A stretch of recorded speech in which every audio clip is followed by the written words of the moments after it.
Reverend Dr. Ben Moore Herbster. His name is well known throughout the United Church of Christ. He served as its first president and is remembered as being extremely caring, progressive, and above all, driven. Reverend Herbster was born in a small community of Prospect, Ohio in 1904, the second child of Richard and Mary Herbster. The Herbsters were known as successful businessmen. Ben's father was president of the local bank. Along with a great sense of business, religion was at the core of Herbster family life, leading Ben to heed a call to ministry. His father, Richard, was a major influence in his life. In addition to being extremely dedicated to the Prospect Evangelical Church, Richard Herbster also served on the Board of Trustees at Heidelberg University in Tiffin, Ohio, where Ben matriculated following high school.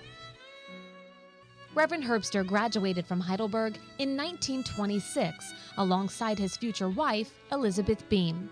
They were ardent, lifelong supporters of the university, donating a chapel and scholarship funds for an incoming student who showed involvement with the United Church of Christ. The Herbster family today enjoys a legacy at Heidelberg, as evidenced by the 6 generations of family who have attended the school. Reverend Herbster attended the Central Theological Seminary and was then chosen to launch a new congregation in Dayton, Ohio. 2 years later, after being unable to keep his startup church thriving, he was appointed to serve as pastor of Zion Church in Norwood, Ohio, where he served for 30 years. During his tenure in Norwood, Reverend Herbster was an active member of the Cincinnati Council of Churches, served as chaplain of the local fire department, and was involved in the emerging ecumenical movement. One can only imagine the experiences that Reverend Herbster went through during these years: the Great Depression, World War II, and the early days of the Civil Rights Movement, and how these events shaped his attitude and worldview. What is certain is he applied lessons learned to his ministry and his message, a message he thought the world should hear and understand.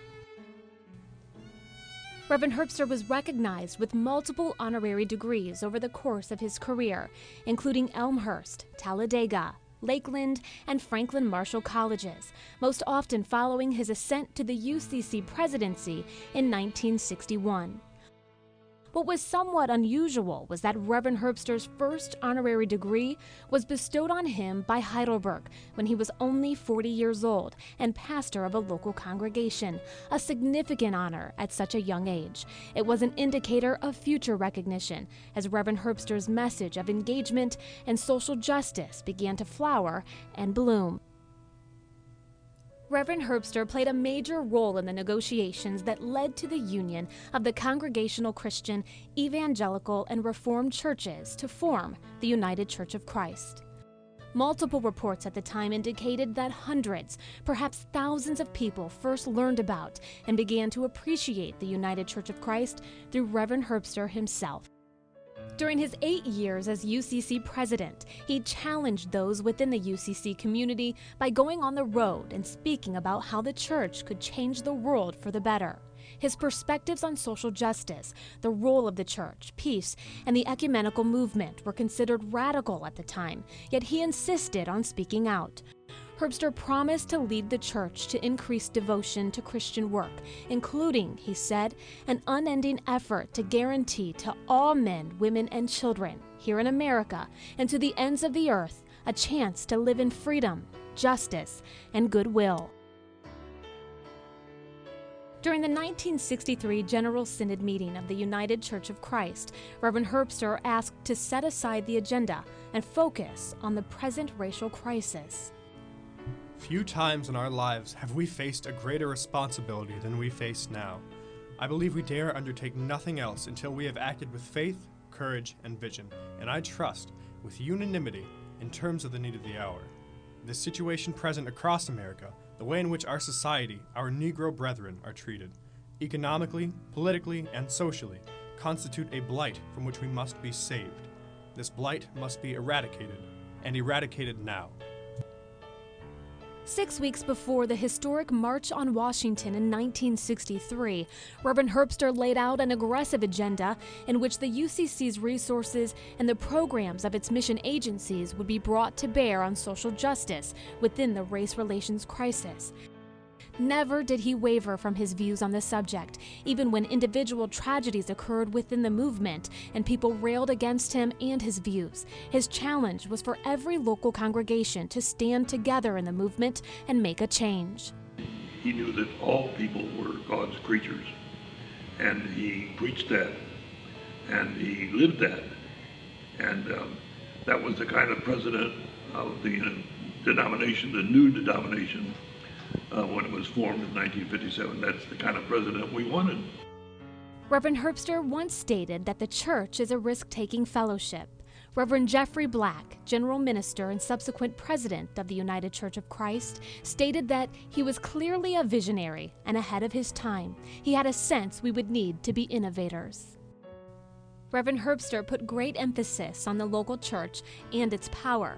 Reverend Ralph Quellhorst, former Ohio Conference minister, stated that Reverend Herbster saw the church as he saw his family. The church is to be loved just the same. The local church was the primary instrument of God, and Reverend Herbster believed that the attitude of the local church would lead the way for total unity within the church. In his keynote address to the United Board for World Ministries in 1963, Herbster's message on wholeness was summed up as, "The unity of faith, the unity of the gospel, the unity of the word is one of the imperatives which we in the church must face, and face it quickly, face it courageously." Following his tenure as UCC president, the Herbster family returned home to Ohio, to Kettering with their daughter Jane and her husband Mark. When I knew him as the pastor of Zion Church, I knew that that was his first love. He was always interested in the local church, even after he became president. He felt the local church was the backbone of the denomination. Reverend Herbster remained active and motivated, even in retirement. He continued serving as a trustee at Heidelberg and was also elected to the board of directors of United Church Homes, an assignment he worked diligently at throughout his retirement. His work with UCH represented a continuation of his work on behalf of the underprivileged, the underrepresented. He had made a great impact through his work with civil rights, and he turned his skills and leadership to address the needs of seniors and health care. Ben Herbster was a man of vision. He had the ability to be able to take a look at the big picture. He knew that the demographics were going to be exploding in terms of the number of people who were going to need housing, health care, and other services within a retirement community. During his tenure on the board for United Church Homes, the organization grew quickly, more than doubling its capacity by adding communities in Beaver Creek, Indianapolis, and Cincinnati. One project that was dear to his heart was the 100 Plus Club, a fundraising initiative designed to expand awareness about what United Church Homes was doing, as well as a way to raise benevolent giving among friends who support the work of UCH. Later known as the Society of Stephen, Reverend Herbster wanted to start this organization to help provide adequate and abundant care for the elderly. He saw this as a great need for the United Church Homes community and called upon others to make a difference. Ben Herbster passed away at age 80 in 1984 in Beaver Creek, Ohio, where he and Elizabeth had been living, residents of Trinity Community, a United Church Homes community he had helped to build. Many kind words were said at his memorial service. In a eulogy given by Avery D. Post, the UCC president at the time, he stated, "The president's office was occupied by Ben Herbster with integrity of motive, quiet dignity, and sure-footedness that is still a model for us all. Integrity is authority, and Dr. Herbster's integrity was there in the resonance of his voice, in his walk and his carriage, and in his whole being and person." Shortly following his death, United Church of Homes created the Reverend Dr. Ben Moore Herbster Award, given to those individuals who embody the spirit of Ben Herbster and do work that parallels his initiatives within the United Church of Christ. This has been the manifestation of Reverend Herbster's legacy over the past 30-plus years, as more than 150 individuals have earned the Herbster Award. It truly is a way of living on through the lives of others, perpetually paying it forward. Reverend Ben Herbster led the United Church of Christ with passion and integrity. He continues to be an inspiration to all of those who work with the United Church of Christ and United Church Homes. He abided by the principles of his message, discern what is important, and act upon one's beliefs. Many have found inspiration and meaning in the words and work of Reverend Herbster. Through Reverend Herbster and the message he put forth, it is clear that God is still speaking and people are still listening.